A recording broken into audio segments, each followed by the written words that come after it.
Helo, fe fi yw Polcoli, Ceidwad a'r Llyn Brenig.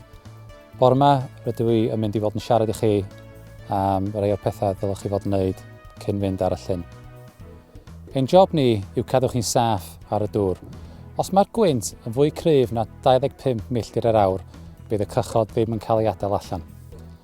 Cyn mynd allan ar y llyn, mae'n bwysig gwisgo siaced barchub ac hefyd dillad cynnes ac dillad sydd yn gwrth dŵr. Hyd yn oed ar diwrnodau heulog, mae'r tywydd yn gallu newid yn sydyn iawn ar Llyn Brenig.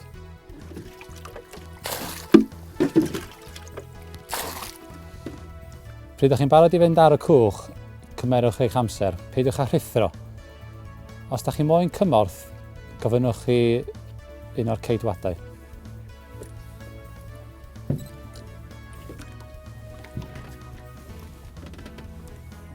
Unwaith ydych chi ar y cwch, tseciwch y cwch drosodd. Gnewch yn siŵr bod gennych chi par o rhwyfau, par o rowlocks ac llond tanc o petrol. Peidiwch â dadbachu y cwch o'r jeti tan rydych chi wedi cychwyn yr injan. Cyn tanio'r injan, gnewch yn siŵr bod y lein petrol wedi cynnecio. Hefyd, gnewch yn siŵr bod y cilcod yn man iawn.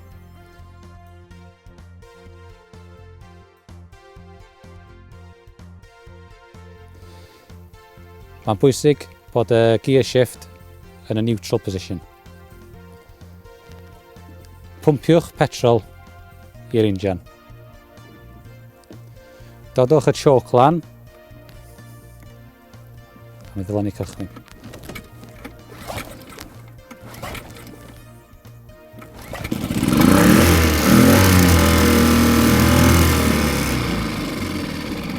I stopio'r injan, pwyswch y botwm coch.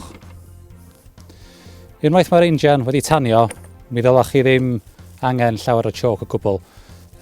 Mi ddyla hwn wan tanio heb choke o gwbl.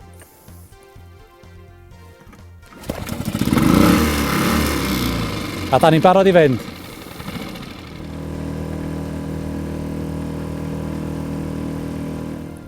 Unwaith da ni allan ar y llyn, cofiwch, peidiwch â bachu'r cwch i unrhyw boi. Cadwch 50 metr yn draw o'r tawe ac hefyd 100 metr yn draw o'r argau ac 100 metr yn draw o'r fish farm. Cofiwch cadw 50 metr yn draw o pysgotwyr eraill.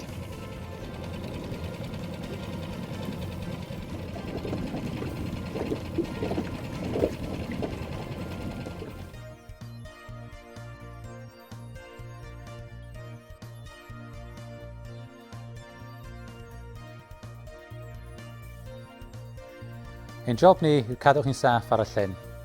Os mae gennych chi unrhyw cwestiynau, gofynnwch i aelod o'r staff. Diolch am wylio, a nawn ni weld chi'n go fuan ar Llyn Brenig.